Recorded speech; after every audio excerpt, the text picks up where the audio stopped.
जय श्री कृष्णा। ओम नमो भगवते वासुदेवाय नमः।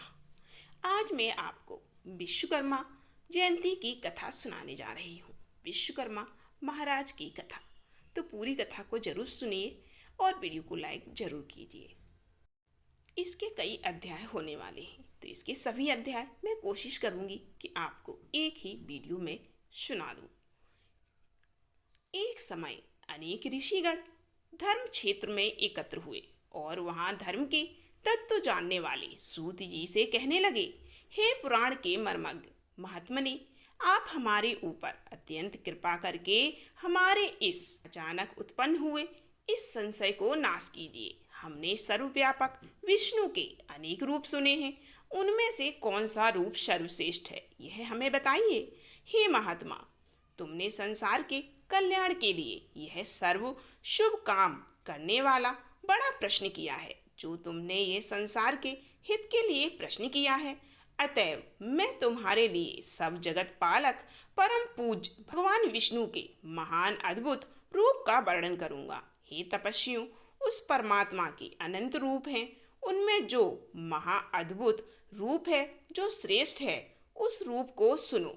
उस दिव्य रूप के स्मरण मात्र से महापातकी मनुष्य भी पाप से छूट जाते हैं, इसमें संशय नहीं है। इस ही प्रश्न को संसार के कल्याण के लिए क्षीर समुद्र में लक्ष्मी ने भगवान विष्णु से एक बार पूछा था। लक्ष्मी कहने लगी, हे जगन्नाथ, आपके महान अनेक रूपों को भक्त मनुष्य भक्ति युक्त होकर पृथ्वी पर पूजते हैं। हे प्रिय, क्या वे रूप सब समान ही हैं या उनमें गौड़ और मुख किसी प्रकार का भेद है? विष्णु भगवान बोले, हे प्रिय, जब मैं समस्त ब्रह्मांड को आत्मा में सहंत करके स्वानुभव रूप से योग माया के स्थित होता हूँ, तब मैं एक ही बहुरूप धारण करूं, इस प्रकार इच्छा करता हुआ अपनी माया के बस में हुआ। जीवों को कर्म भोग के लिए क्षण मात्र में असंख्य ब्रह्मलोकादि लोगों को जिस रूप में रचता हूँ, हे देवी, उस रूप को मैं तुमसे कहता हूँ, तुम ध्यान से सुनो। हे देवी, मैं यहाँ अद्भुत सब ओर तेज से व्याप्त अनेक सूर्यों की चमक से अधिक चमकने वाले विश्वकर्मा रूप को धारण करता हूँ और उनके अनंतर मनुष्य सृष्टि करने की कामना करता हुआ सर्वप्रथम पुण्यात्मा ब्रह्मी तपस्वी ब्रह्मा को रचता हूँ। उस ब्रह्मा की स्तुति यज्ञ और गान के प्रतिपादन करने वाले ऋग यजु और सम की अच्छी प्रकार से उपदेश देता हूँ। इसी प्रकार शिल्प विद्या प्रतिपादक अथर्ववेद भी ब्रह्मा को प्रदान करता हूँ। यह वही वेद हैं जिसमें शिल्पी लोगों ने शिल्प निकालकर अनेक वस्तुओं की रचना की है। हे देवी, मेरे अनेक रूपों में यह विश्वकर्मा मुख्य रूप है। यही रूप है जिससे सारी सृष्टि क्षण मात्र में उत्पन्न होती है। इस विश्वकर्मा रूप परमात्मा के अद्भुत रूप का जो क्षण मात्र भी ध्यान करता है, उसके समस्त विघ्न नष्ट हो जाते हैं। जो शिल्पी श्री विश्वकर्मा के प्रोज्वल दिव्य रूप का ध्यान से चिंतन करता है, उसके समस्त दुख विसीर्ण हो जाते हैं। श्री विश्वकर्मा सहितांत गर्थ सृष्टिखंड विश्वकर्मा महात्म का पहला अध्याय यहाँ समाप्त हुआ। सूत जी कहने लगे कि हे ऋषियों, इस प्रकार लक्ष्मी जी को अपने दिव्य रूप का वर्णन करके त्रिलोक के पति भगवान विष्णु चुप हो गए। ऋषि लोग बोले, सर्वधर्म के जानने वाले महाराज सूत जी, आपने यह दिव्य लक्ष्मी और भगवान विष्णु का दिव्य संवाद कैसे जाना? यह भगवान विष्णु को दिव्य विश्वकर्मा रूप किस प्रकार संसार में प्रसिद्ध को प्राप्त हुआ और कैसे संसार ने इस रूप को जाना? सूत जी बोले, हे मुनियों, सुनो। जिस प्रकार मनुष्यों को कामना का देने वाला यह समाचार मेरे कर्ण गोचर है। एक महर्षि अंगिरा नाम वाले हुए थे, जिन्होंने हिमालय पर्वत के समीप गंगा तट पर बड़ा भारी तप किया था। वर्षा ऋतु में तो आवरण रहित स्थान में, शीतकाल में शीतल जल में, ग्रीष्म काल में धूप में बैठकर वह अंगिरा मुनि तप करने लगे।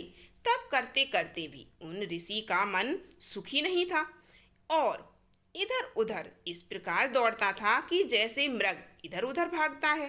तभी उस समय अचानक आकाशवाणी हुई कि हे तपोधन, तू वृथा श्रम करता है। लक्ष्य से च्युत हुआ बाण कैसे अपने लक्ष्य को भेद सकता है, वही तेरी गति हो गई है और तू लोक में उपवास को प्राप्त हो रहा है। उत्पत्ति स्थिति संहार का करने वाला, सबको अभीष्ट का सिद्ध करता महातेजस्वी विश्वकर्मा संसार में प्रसिद्ध है। उसका पंचमुख और 10 बाहु वाला महादिव्य रूप सरस्वती और लक्ष्मी से पूजित है। उसका तू दिन रात ध्यान कर। इस रूप का स्वयं हरि ने क्षीर समुद्र में उपदेश दिया है। आज भी उनके ध्यान से मेरे रोमांच खड़े हो जाते हैं। अमावस्या के दिन सब कामों को छोड़कर व्रत का आचरण कर और उसी दिन विधि पूर्वक विश्वकर्मा जी की पूजा कर। इस प्रकार आकाश को गुंजा देने वाली वाणी को सुनकर अंगरा मुनि बड़े विस्मय को प्राप्त हुए और भगवान का ध्यान करने लगे। श्री विश्वकर्मा जी का ध्यान करते समय उनके चित्त में शिल्प ज्ञान का धारक अर्थ सहित अर्थवेद प्रविष्ट हुआ। उन तत्वज्ञ अंगरा मुनि ने विमान रचना आदि की अनेक शिल्प विद्याओं का रस अर्थवेद के ज्ञाता उनके बताए ज्ञान से ही आवश्यक ज्ञान आदि जगत बनाता है। विद्याओं का रस अर्थवेद के ज्ञान से आविर्भाव किया। यह संसार श्री विश्वकर्मा भगवान की कृपा से ही सुखी है, क्योंकि उनके बताए ज्ञान से ही आवश्यक ज्ञान आदि जगत बनाता है। तभी से श्री विश्वकर्मा जी का महारूप संसार में प्रसिद्ध हुआ है। परंपरा से आए हुए इस कथानक ने मेरे कानों को भी पवित्र किया है। हे ऋषियों, इस परम रहस्य को जो मनुष्य श्रवण करेंगे उनके लिए श्रवण मात्र से ही ज्ञान की प्राप्ति हो जाएगी। यह महाज्योति रूप है जो संसार का उपकारक है। वह मनुष्य कृतघ्न और पापी है जो इस रूप का ध्यान नहीं करता। श्री विश्वकर्मा सहतांत गर्थ सृष्टिखंड विश्वकर्मा महात्मा का दूसरा अध्याय यहाँ समाप्त होता है। हे महाराज, आपसे कहे हुए श्री विश्वकर्मा के चरित्र को श्रवण करते हुए हमारे चित्त की तृप्ति नहीं होती है, जैसे अमृत के पान करने से देवताओं की तृप्ति नहीं होती है। अब भी श्री विश्वकर्मा जी के सच्च चरित्र के श्रवण की इच्छा इस प्रकार बढ़ती जा रही है जैसे हवा से बार बार अग्नि बढ़ती है। सूत जी कहने लगे, हे मुनि श्रेष्ठ, एकाग्र मन से तुम जगत पूज्य सच्चिदानंद स्वरूप श्री विश्वकर्मा जी का दिव्य आख्यान सुनो।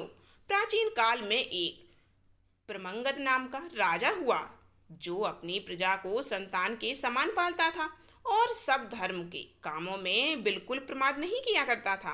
वह अपनी प्रजा का स्नेह से शासन करता था और कभी भी दंड से प्रजा का दमन नहीं करता था। दरिद्रता से आक्रांत हुए मनुष्य मेरा शासन मानेंगे, यह उसकी नीति नहीं थी। अतएव वह राजा सदा प्रजा की वृद्धि के लिए प्रयत्न किया करता था। उसका राज्य कृतघ्न और दुष्टों के अभाव के कारण सुखी था।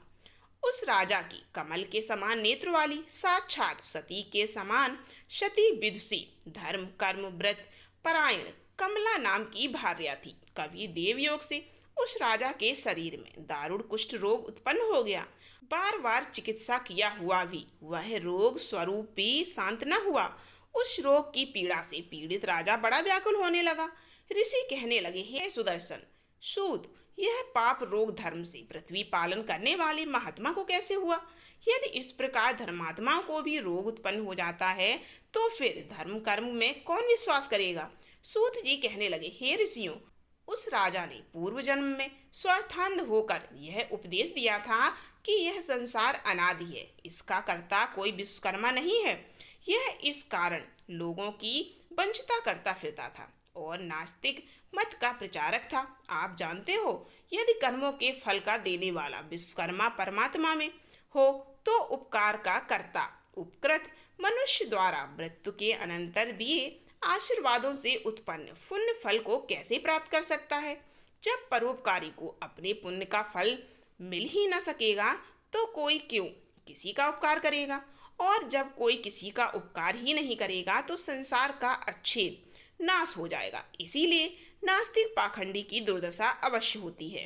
अनेक जन्मों के पाप पुण्य कर्म एक जन्म में ही उसका फल नहीं देते हैं, अतः उस जन्म में यह फल प्राप्त हुआ, इससे कोई आश्चर्य नहीं। अब मैं तुमसे आगे की कथा कहता हूँ, ध्यान से सुनना।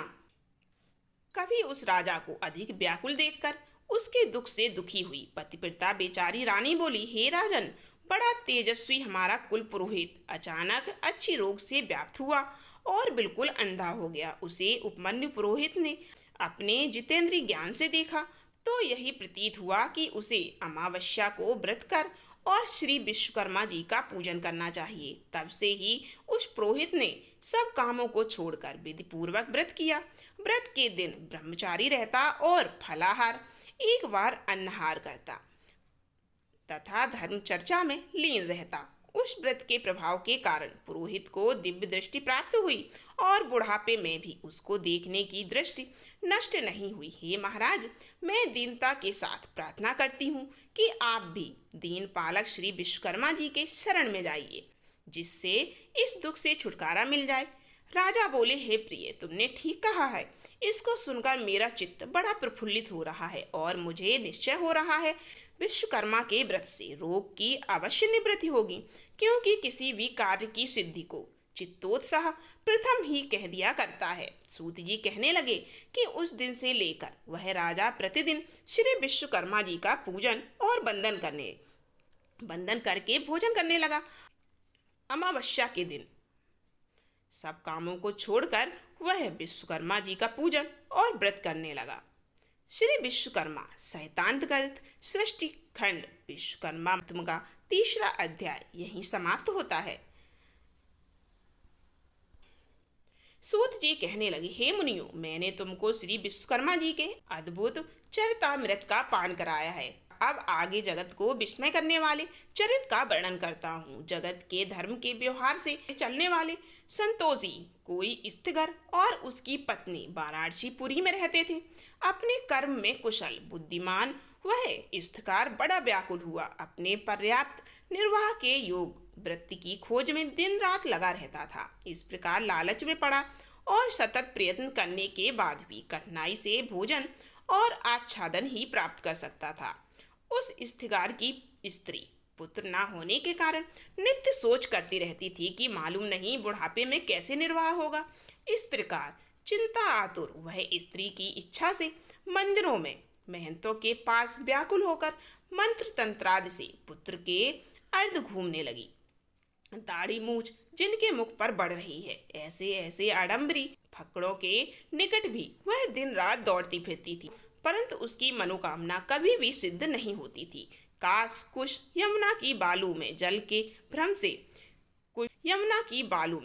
के भ्रम से दौड़ती मृगी की तरह उसकी दशा हो रही थी।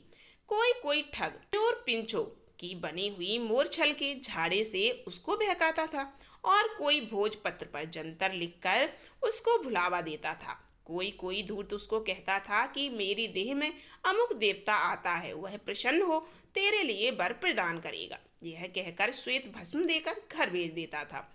इस प्रकार सोच दशा को प्राप्त हुए ये दोनों स्त्री पुरुष बड़े दुखी थे। उनको दुखी देखकर एक पड़ोसी ब्राह्मण बोला, हे रथकार, तू क्यों इधर उधर भटकता फिरता है? मेरी बुद्धि से तू सब तरह से मूर्ख प्रतीत होता है। तू वृथा ही शिखा और यज्ञोपवीत को धारण करता है और तेरी भार्या भी बिल्कुल मूर्ख है, इसमें कोई संदेह नहीं। इन मिथ्या उपायों से संतान उत्पन्न नहीं हुआ करती, ना ही धन मिलता है और ना कुछ भी सुख प्राप्त होता है। यह तो व्यर्थ की भागदौड़ है। वे मनुष्य अज्ञानी हैं जो इस प्रकार के व्यर्थ उद्योगों से अपने मनोरथ सिद्ध करना चाहते हैं। कहीं व्यर्थ उद्योग करने पर भी मनोगत सिद्ध हुए हैं। इन मनुष्यों से अधिक वे मूर्ख हैं जो मलेच्छों की फूंक की अग्नि ज्वाला से अपनी संतान का जीवन होना समझते हैं। मलेच्छों की फूंक से दग्ध हुए कुमाता के पुत्रों की फिर धर्मशास्त्र के अनुकूल उत्तम बुद्धि उत्पन्न नहीं हो सकती।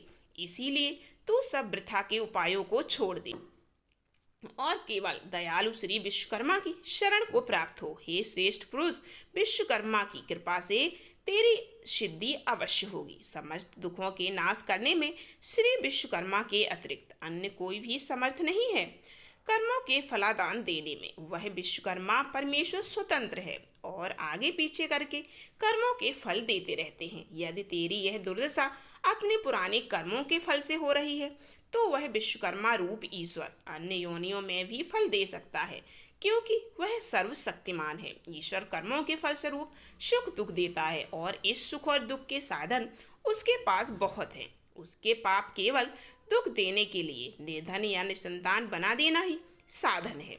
इसीलिए तू सब कामों को छोड़कर अमावस्या को व्रत कर और जितेंद्रिय रहकर भक्ति से विश्वकर्मा भगवान का श्रवण किया कर। जितना हो सके उतना दान, अध्ययन, परोपकार के कार्य आदि करता रहे। इस प्रकार ब्राह्मण के वचनों को सुनकर इस्तकार के लोचन खुल गए। उस परोपकारी ब्राह्मण के चरणों को देर तक स्पर्श करके वह रथ कर श्री विश्वकर्मा जी का ध्यान करता हुआ अपने घर को चला गया। उस दिन से लेकर वह धर्मात्मा रथकार श्री विश्वकर्मा जी के चरण कमलों की शक्ति में लीन रहने लगा। उस रथकार की उत्तम स्त्री भी सब मिथ्या उपायों को छोड़कर श्री विश्वकर्मा के उत्तम गुणों में भक्ति करने लगी। अमावस्या के दिन इस दिव्य व्रत के प्रमाण से वह दंपति धन और पुत्रों से युक्त हुई। उस रथकार का एक दिन भी बिना वृत्ति के नहीं जाता था। उसका पुत्र बड़ा सुशील, गुणवान, विद्वान और अपने माता पिता की शुश्रूषा करने वाला हुआ। इस प्रकार सब देवों से अतिशायी श्री विश्वकर्मा के प्रभाव से यह गृहस्थ सुख भोगने लगा।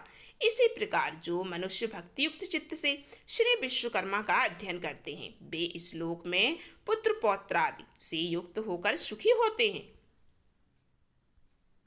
श्री विश्वकर्मा सहितांत गर्द सृष्टिखंड विश्वकर्मा महात्मा का चौथा अध्याय समाप्त हुआ। ऋषियों ने कहा, हे सूत जी, विश्वकर्मा भगवान के जिन चरणों की पूजा देवता भी करते हैं, आनंदमयी चरित्र को थोड़े से शब्दों में सुनकर हमारी इच्छा और भी बढ़ गई। जिस प्रकार अभी से अग्नि प्रचंड हो जाती है, ठीक उसी प्रकार ज्यों ज्यों हम विश्वकर्मा भगवान का चरित्र सुनते हैं त्यों त्यों उसकी सुनने की इच्छा और भी बढ़ती जाती है। सूत जी बोले, हे मुनि, आप लोगों ने विश्वकर्मा के चरित्र को सुना, जिसके सुनने से देवता भी नहीं अघाए।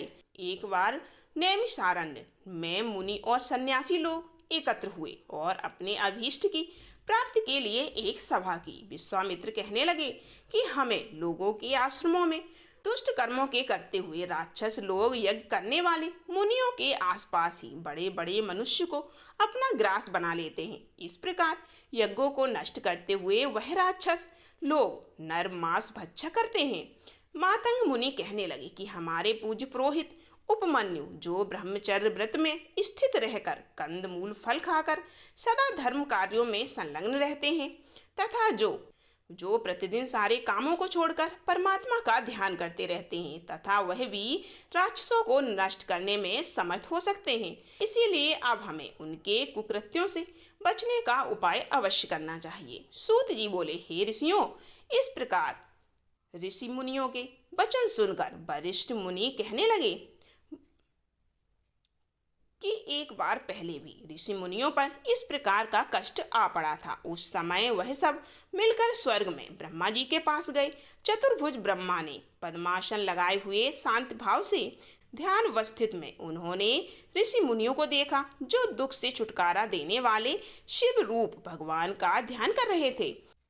उन प्रभु जो सबका पिता है आदि से अंत तक जान ली और ऋषि मुनियों को दुख से छुटकारा पाने के लिए विश्वकर्मा भगवान की कथा का उपदेश दिया।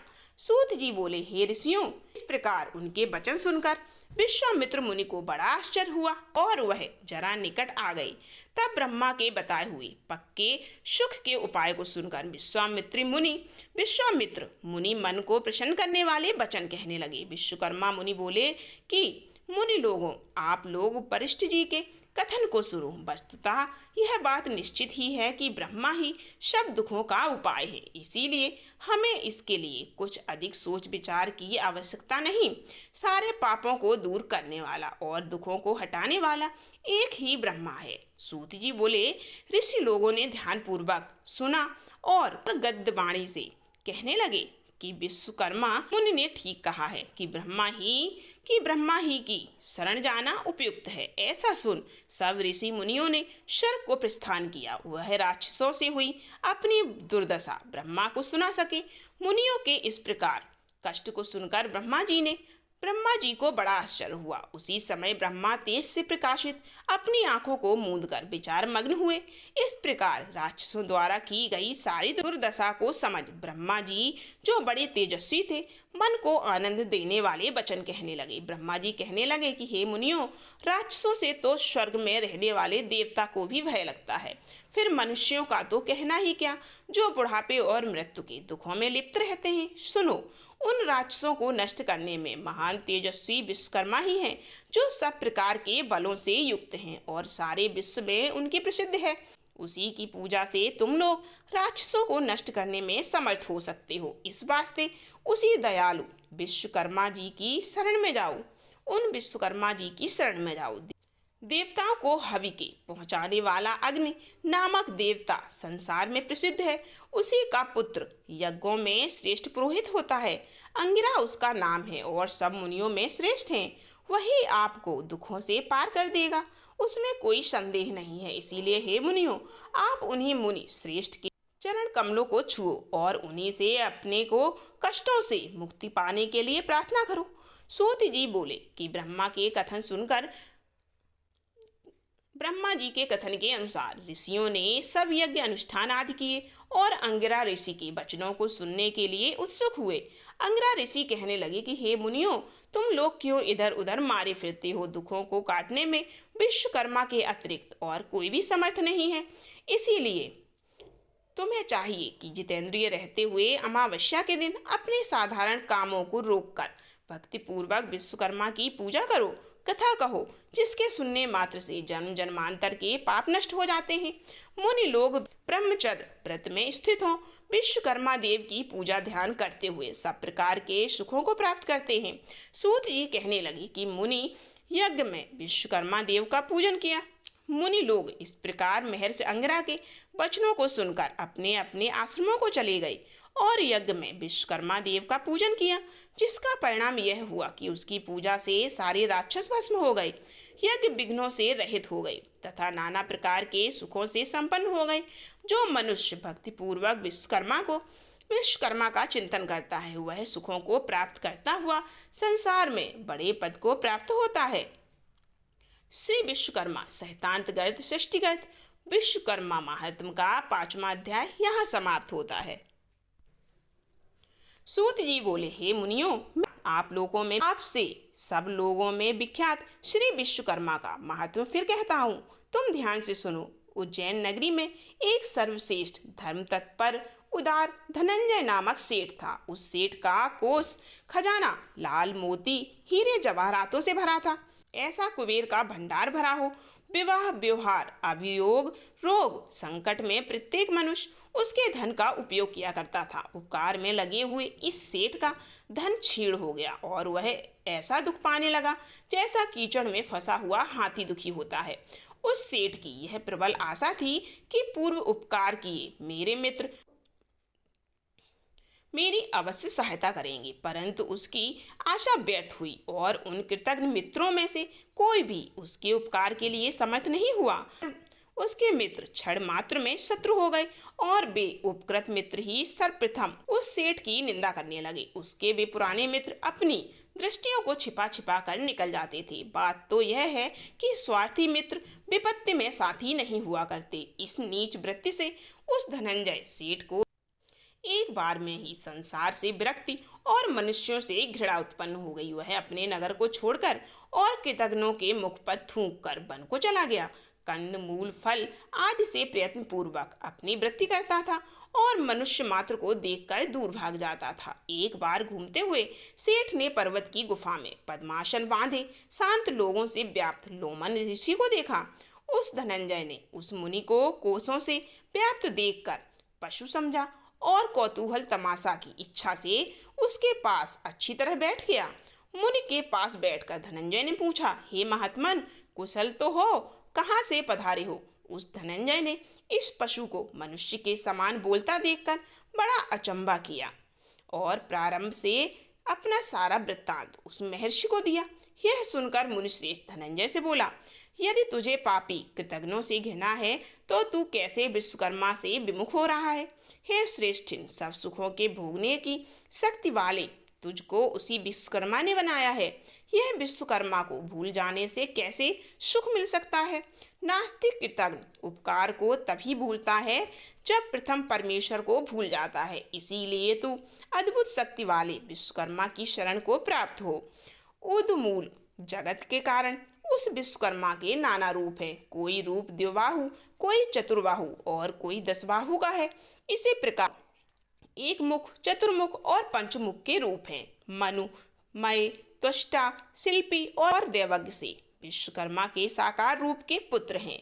सेतुबंध के समय श्री रामचंद्र जी ने भी श्री विश्वकर्मा का पूजन किया था। श्री कृष्ण ने द्वारका रचना के समय भी श्री विश्वकर्मा जी की पूजा की थी। इसी से वे द्वारका जैसी सुंदरपुरी की रचना कर सके। हे धनंजय, तू भी उसी श्री विश्वकर्मा का पूजन और वंदन कर। इस प्रकार सब दुखों से छुटकारा मिल जाएगा और सब सिद्धियों को प्राप्त करेगा। इस प्रकार उस लोमस ऋषि का उपदेश सुनकर उस श्रेष्ठी को बड़ा संतोष हुआ और उस दिन से ही लेकर वह श्री विश्वकर्मा का भक्त हो गया। श्री विश्वकर्मा के पूजन से उसके समस्त पाप दग्ध हो गए और अंत को देवता बनकर वह स्वर्ग में सुख भोगने लगा। जो मनुष्य भक्ति युक्त चित्त से श्री विश्वकर्मा का ध्यान करता है वह सुखी होकर क्षयी श्री विश्वकर्मा जी के चरण कमलों की भक्ति प्राप्त करता है। श्री विश्वकर्मा जी का यश बड़ा पवित्र है। उसको जो तत्वज्ञ मनुष्य सुनता है वह पृथ्वी पर सब सुखों को प्राप्त करके अंत में श्री विश्वकर्मा जी के शाश्वत पद को प्राप्त करता है। श्री विश्वकर्मा सहतांत गर्द सृष्टि खंड विश्वकर्मा महात्म का 6वां अध्याय समाप्त हुआ। ऋषि कहने लगे, भगवान विश्वकर्मा की पवित्र कथाओं को श्रवण करके हमको बड़ी श्रद्धा उत्पन्न हुई है। अब आगे और सुनना चाहते हैं। चित्त में उद्वेग होने पर क्या करना चाहिए? दरिद्र किस प्रकार नष्ट होता है? मृतवसा अर्थात जिस स्त्री के उत्पन्न होकर बच्चा मर जाता है उसकी शांति का क्या उपाय है? हे तपोधन, पहले जन्म में किए गए पाप इस प्रकार जन्म में फल देते हैं। रोग, दुर्गति, अभीष्ट वस्तुओं का नाशक और पीड़ाओं के हरण करने वाले भगवान विश्वकर्मा की पूजन को मैं कहता हूँ। दूध पीने वाले छोटे बालकों तथा तरुण बालकों का मरना मृत वत्सा स्त्री का शांति के लिए और चित्त का वैकल्प दूर करने के लिए भगवान विश्वकर्मा का पूजन करना चाहिए। प्राचीन काल में रथंतर कल्प में एक दंतवाहन नाम का एक राजा हुआ। वह सूर्य के समान प्रभावशाली लोकों में प्रसिद्ध था। उसी का कृतवीर नाम का एक प्रतापी पुत्र हुआ जो 7 द्वीपों पर्यंत पृथ्वी पर शासन करता था। उस राजा के 11 पुत्र पूर्व जन्म में किए पाप के बस पैदा होते ही नष्ट हो गए। तब तो रानी शोक करती हुई पृथ्वी पर पछाड़े खाती हुई रुदन करने लगी और राजा से बोली कि मैं अपने यौवन को नष्ट करके पुत्रहीन कैसे धैर्य धारण करूं। तब राजा अपनी स्त्री को संतोष दिलाकर गुरु के घर गया और प्रणाम करके बोला, हे भगवान, मेरे घर में पुत्र होकर मर जाते हैं, ये किस कर्म का फल है सो कहिए। क्योंकि दिन रात उत्पन्न हुए पुत्रों को याद करके रानी बहुत रुदन करती है और धैर्य धारण नहीं करती। गुरु बोले, हे राजन, अब बहुत शोक मत करो, तुम्हारे एक वंश को बढ़ाने वाला चिरंजीवी पुत्र होगा। देवों के देवेश भगवान विश्वकर्मा का पूजन करो, उनके प्रसन्न होने पर अवश्य फल सिद्धि होगी। तब राजा ने धर्म से दृढ़ होकर अपनी पत्नी सहित भगवान विश्वकर्मा का पूजन किया, वस्त्र आभूषणों से ब्राह्मण को संतुष्ट किया। तब भगवान विश्वकर्मा के प्रसन्न होने पर उसकी स्त्री ने गर्भ धारण किया और 10वें महीने में एक सुंदर पुत्र को जन्म दिया। तभी से वह विश्वकर्मा का महीने में पूजन करने लगा और अंत में वैकुंठ को गया। मृत वत्सा को शक्ति के लिए चित्त का भ्रम होने पर विश्वकर्मा प्रभु का अर्चन करना चाहिए। ऐसा करने से मनुष्य की इच्छाएं पूर्ण होती हैं। दरिद्रता का नाश, बाल पीड़ा और दुख स्वप्न का भय नहीं रहता। यहाँ पर समाप्त होते हैं विश्वकर्मा के सभी अध्याय।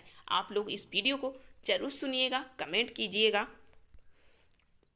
और बताइएगा आपको ये कथा कैसी लगी।